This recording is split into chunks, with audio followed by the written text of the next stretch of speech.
আজকের গুরুত্বপূর্ণ আঞ্চলিক সংবাদে সবাইকে জানাই স্বাগতম। আজ হলো 10 ডিসেম্বর, 24 অগ্রহায়ণ, বুধবার। আজকের সকালের বরাক উপত্যকা তথা আসাম এবং দেশের গুরুত্বপূর্ণ বিশেষ বিশেষ খবর হলো: আসামে এসআর কেন, নির্বাচন আধিকারিককে নোটিশ সুপ্রিম কোর্টের, জরুরি শুনানি 16 ডিসেম্বর। 25 জানুয়ারি সচিবালয় উদ্বোধনের ভাবনায় মুখ্যমন্ত্রী, বললেন বরাক উপত্যকা উন্নয়ন বিভাগের মন্ত্রী কৌশিক। ঠিকাদার আধিকারিকদের জানুয়ারির মধ্যেই নির্মাণ কাজ শেষ করার নির্দেশ। কাটিগোড়ায় পিএমএওয়াইয়ের অনুষ্ঠানে গরহাজির বিজেপি, নেপথ্যে কমলাক্ষ বিরোধিতা। দুর্নীতিমুক্ত রূপায়ণ হবে রাজ্যের প্রতিটি প্রকল্প, ঘোষণা মুখ্যমন্ত্রী হিমন্তের। প্রধানমন্ত্রী আবাস যোজনার অনুমোদনপত্র বন্টনের সূচনা মুখ্যমন্ত্রীর। ভাষা শহীদ স্টেশন, বরাকের গণদাবি রাজ্যসভায় তুললেন সাংসদ কনাদ পুরকায়স্থ। হাইলাকান্দিতে পিএম আবাস গ্রামীণের 22,944 ঘরের মঞ্জুরিপত্র সহ প্রথম কিস্তির অর্থ বন্টন। দক্ষিণ করিমগঞ্জে 6,099 জনকে প্রধানমন্ত্রী আবাস যোজনার অনুমোদনপত্র প্রদান।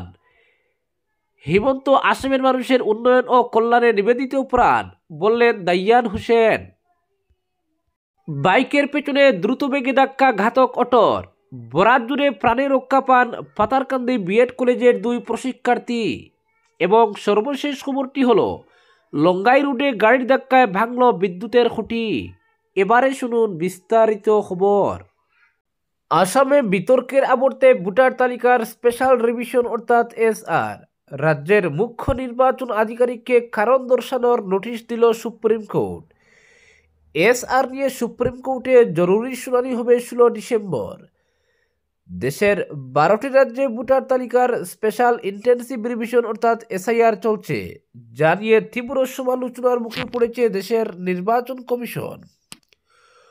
ভোটার তালিকায় এসআইআর এর মাধ্যমে অনেক প্রকৃত ভোটারের নাম কর্তন এবং বহু ভুয়ো ভোটারের নাম অন্তর্ভুক্তির অভিযোগ তুলে সরব হয়েছে বিরোধী রাজনৈতিক দলগুলি। বিভিন্ন রাজ্যে ভোটার তালিকায় ব্যাপক অসঙ্গতির অভিযোগে নির্বাচন কমিশনকে প্রশ্নবিদ্ধ করে বোমা ফাটিয়ে চলেছেন লোকসভার বিরোধী দলনেতা রাহুল গান্ধী। সরব হয় অন্য বিরোধী দলগুলিও। কিন্তু গত কয়েকদিন ধরে নীরবে আসামে এসআইআর এর পরিবর্তে এসআর এর কাজ চলছে। মানুষের বাড়ি বাড়ি গিয়ে ভোটার তালিকা সংশোধনের কাজ করছেন নির্বাচন কমিশন নিযুক্ত বিএলওরা। এসআর নিয়ে আসামে সুরগুল না থাকলেও তালগুল পাকিয়ে দিয়েছে সুপ্রিম কোর্টে এসআর এর বিরোধিতা করে দায়ের হওয়া একটি রিট পিটিশন। মৃণাল কুমার চৌধুরীর হয়ে সুপ্রিম কোর্টে রিট পিটিশনটি দায়ের করেছেন আইনজীবী বিজয় হানসারি। সুপ্রিম কোর্ট আবেদনটি গ্রহণ করে 16 ডিসেম্বর এর উপর জরুরি শুনানির দিন ধার্য করেছে।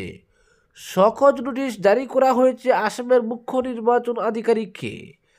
আইনজীবী বিজয় হানসারি জানিয়েছেন, আসামে এসআর এর মাধ্যমে ভোটার তালিকা থেকে বিদেশিদের নাম কর্তন সম্ভব নয়। এসআর প্রক্রিয়ায় কোনো ভোটারের কোনো নথিপত্র দাখিলের প্রয়োজন হচ্ছে না। বিএলওরা বাড়ি বাড়ি গিয়ে ভোটারদের নাম ভোটার তালিকায় রয়েছে কিনা তা যাচাই করছেন। এভাবে ভোটার তালিকা সংশোধনের মূল উদ্দেশ্য মার খাচ্ছে। তিনি বলেন, আসামে প্রায় 40 লক্ষ বিদেশি রয়েছেন। তিনি আরও আগ বাড়িয়ে বলেন, 1978 সালে তৎকালীন স্বরাষ্ট্রমন্ত্রী বলেছিলেন আসামে 45 লক্ষ বিদেশি থাকার কথা। এখন এই সংখ্যা 1 কোটিও হতে পারে। তাই ভোটার তালিকা থেকে বিদেশিদের নাম কর্তনের জন্য সুপ্রিম কোর্টে রিট পিটিশন দায়ের করা হয়েছে। সুপ্রিম কোর্ট পিটিশনটি গ্রহণ করে নির্বাচন কমিশন এবং আসাম সরকারকে নোটিশ দিয়েছে। পাশাপাশি 16 ডিসেম্বর শুনানির দিন ধার্য করা হয়েছে। পরবর্তী খবর, আগামী জানুয়ারির মধ্যেই বরাক উপত্যকা সচিবালয়ের নির্মাণ কাজ শেষ করার নির্দেশ দিয়েছেন বরাক উপত্যকা উন্নয়ন বিভাগের মন্ত্রী কৌশিক রায়। দায়িত্বে থাকা আধিকারিকদের সরাসরি এও নির্দেশ দিয়েছেন।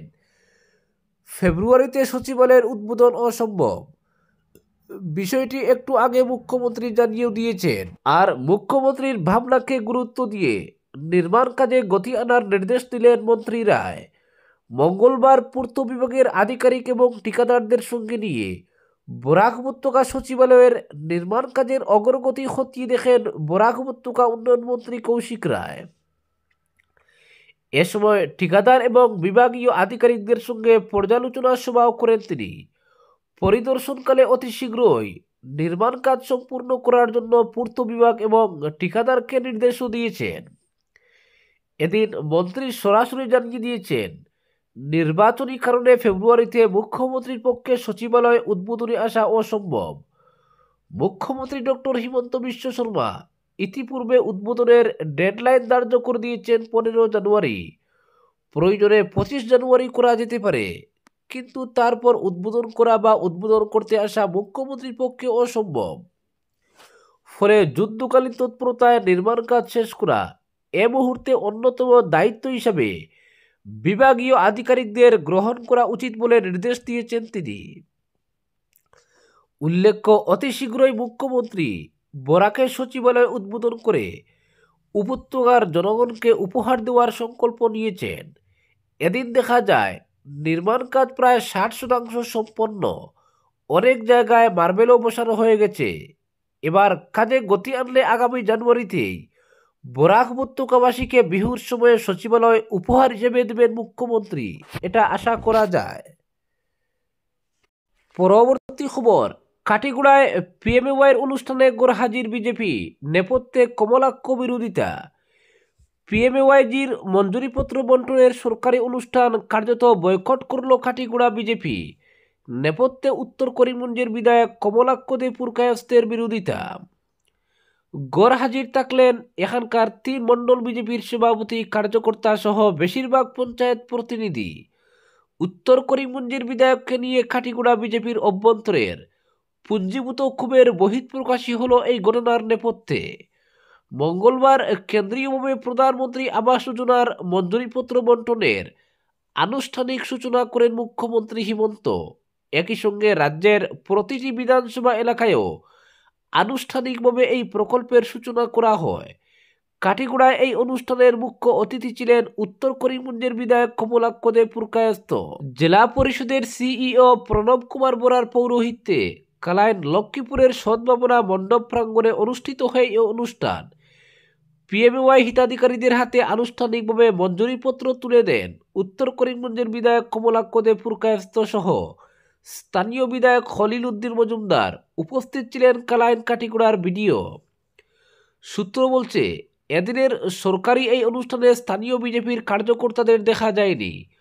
উপস্থিত ছিলেন না কালাইন মণ্ডল বিজেপির সভাপতি নিত্যগোপাল দাস, কাটিগুড়ার বাবলা দেব, 5 গ্রাম বদরপুর মণ্ডলের সভাপতি মিঠুন শুক্লবৈদ্য, কাছাড় জেলা বিজেপির সহ সভাপতি বিপ্লব কান্তি পাল সহ পদস্থ কোনো কার্যকর্তা। এখানেই শেষ নয়, কাটিগুড়ার 26টি জিপির মধ্যে মাত্র 1টি জিপির সভাপতি অনুষ্ঠানে উপস্থিত ছিলেন। অনুপস্থিত ছিলেন বেশিরভাগ জিপির আঞ্চলিক পঞ্চায়েত সদস্য এবং ওয়ার্ড সদস্যরাও। মূলত প্রধানমন্ত্রী আবাস যোজনার মঞ্জুরিপত্র বন্টনের এই অনুষ্ঠানে যাদের উপস্থিতি লক্ষণীয় হওয়ার কথা, সেই সব প্রতিনিধির অনুপস্থিতি নিয়ে কাটিগুড়া জুড়ে চলছে জোর আলোচনা সমালোচনা। কেন শাসক দলের নেতা পঞ্চায়েত প্রতিনিধি এই অনুষ্ঠান এড়িয়ে গেলেন? সূত্র বলছে, অনুপস্থিতির এই ড্যামেজ কন্ট্রোল করতে এসএইচজির মহিলাদের গাড়ি করে অনুষ্ঠানে নিয়ে আসা হয়েছিল বলেও খবর রয়েছে। সূত্র বলছে, শাসক দলের নেতা কর্মীদের এই অনুপস্থিতির মূলে রয়েছেন উত্তর করিমগঞ্জের বিধায়ক। উত্তর করিমগঞ্জের বিধায়কের বিরোধিতা করতে গিয়েই স্বদলীয় সরকারের অনুষ্ঠান কার্যত বয়কট করেছে স্থানীয় বিজেপি। কারণ কাটিগুড়ায় তার উপস্থিতি মোটেই হজম হচ্ছে না স্থানীয় বিজেপির। এটা নতুন নয়, বেশ কমাস থেকেই কমলাক্ষের বিরোধিতা করে আসছেন স্থানীয় নেতা কর্মীরা। 2026-এর নির্বাচনে প্রতিদ্বন্দ্বিতা করার মনোবাসনা নিয়ে উত্তর করিমগঞ্জের বিধায়ক কমাস থেকে কাটিগুড়ায় চষে বেড়ালেও স্থানীয় বিজেপি কার্যকর্তাদের বাগে আনতে এ পর্যন্ত বিফল তিনি। অনুষ্ঠান শেষে বিধায়ক কমলাক্ষ সাংবাদিকদের বলেন, উন্নয়নমূলক কর্মকাণ্ড নিয়ে রাজনীতি মোটেই কাম্য নয়। পরবর্তী খবর, দুর্নীতিমুক্তভাবে রূপায়ণ হবে রাজ্যের প্রতিটি প্রকল্প, বললেন মুখ্যমন্ত্রী হিমন্ত। প্রধানমন্ত্রী আবাস যোজনার অনুমোদনপত্র বন্টনের সূচনা মুখ্যমন্ত্রীর। আমরা প্রতিটি প্রকল্প দুর্নীতিমুক্তভাবে রূপায়ণ করতে চাইছি, এমন এক ব্যবস্থা সৃষ্টি করতে চাইছি যেখানে দরিদ্র জনসাধারণ সহজে প্রকল্পের সুবিধা লাভ করতে পারেন, বলেছেন মুখ্যমন্ত্রী ডক্টর হিমন্ত বিশ্ব শর্মা। মঙ্গলবার প্রধানমন্ত্রী আবাস যোজনার সুবিধা প্রাপকদের মধ্যে অনুমোদনপত্র বিতরণের সূচনা করে মুখ্যমন্ত্রী এই মন্তব্য করেন। মুখ্যমন্ত্রী এদিন প্রধানমন্ত্রী আবাস যোজনা গ্রামীণের অধীনে রাজ্যের 3,25,238 জন সুবিধা প্রাপককে গৃহের অনুমোদনপত্র প্রদান উপলক্ষে কামরূপ জেলার বখর গান্ধী ময়দান সমন্বয় ক্ষেত্রে আয়োজিত কেন্দ্রীয় অনুষ্ঠানে অংশগ্রহণ করেন। অনুষ্ঠানে মুখ্যমন্ত্রী বলেন, প্রধানমন্ত্রী নরেন্দ্র মোদী দেশের দরিদ্র জনসাধারণকে গৃহ প্রদানের উদ্দেশ্যে প্রধানমন্ত্রী আবাস যোজনা শুরু করেছিলেন। প্রধানমন্ত্রী মোদীর সবার জন্য আবাস গৃহ দর্শন বাস্তবায়ন করতে আসাম সরকারও প্রয়াস অব্যাহত রেখেছে। পরবর্তী খবর, ভাষা শহীদ স্টেশন বরাকের গণদাবি রাজ্যসভায় তুললেন কোনাদপুর কায়স্থ। শিলচর রেল স্টেশনের নাম পরিবর্তন করে ভাষা শহীদ স্টেশন নামকরণে বলিষ্ঠ পদক্ষেপ নিলেন রাজ্যসভার সাংসদ কোনাদপুর কায়স্থ। মঙ্গলবার রাজ্যসভায় দাঁড়িয়ে বরাক উপত্যকার এই গণদাবি উত্থাপন করেন তিনি। এদিন সংসদের শীতকালীন অধিবেশনের 0 আওয়ারে বিষয়টি উত্থাপন করতে গিয়ে বরাকের একাদশ ভাষা শহীদ এবং ভাষা আন্দোলনের ইতিবৃত্ত তুলে ধরেন সাংসদ কোনাদপুর কায়স্থ। বরাক উপত্যকার 50 লক্ষ লোকের দীর্ঘদিনের এই গণদাবি পূরণের জন্য কেন্দ্র সরকারের কাছে আর্জি জানান তিনি।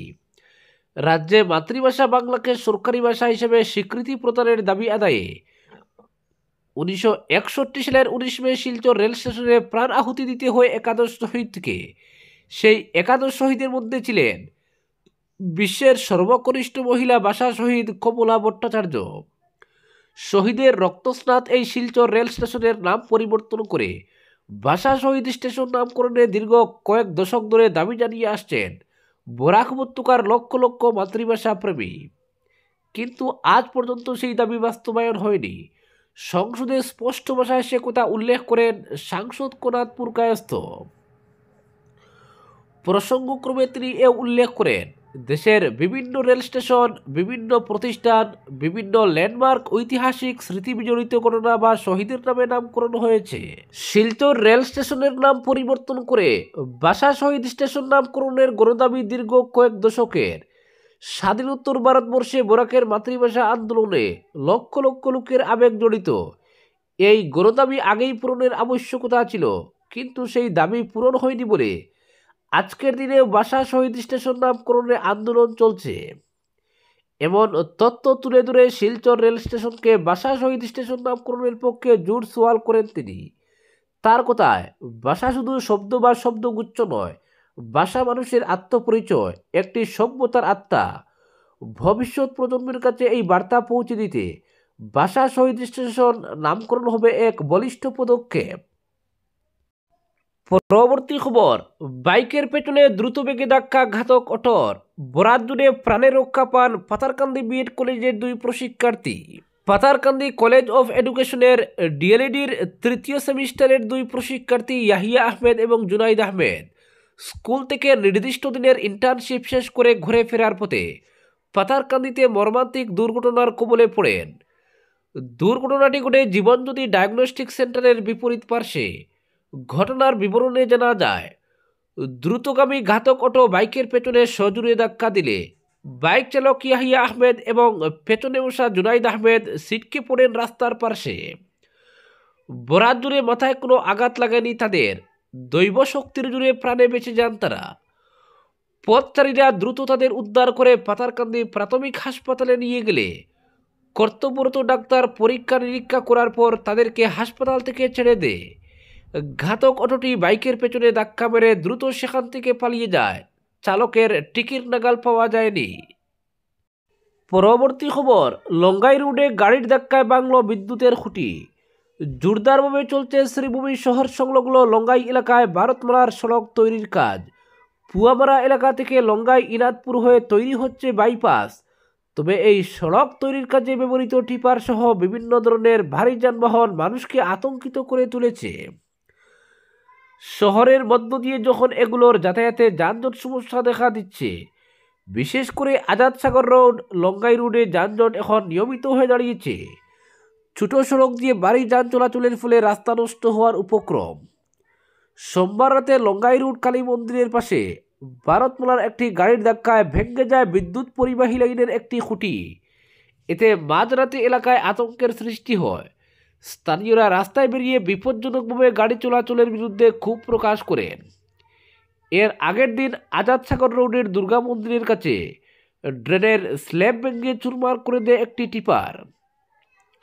মানুষের দাবি হলো ওই সকল গাড়ির চলাচলে প্রশাসনের লাগাম টানার, তা না হলে বড় ধরনের অঘটন ঘটতে পারে বলে আশঙ্কা ব্যক্ত করা হয়েছে।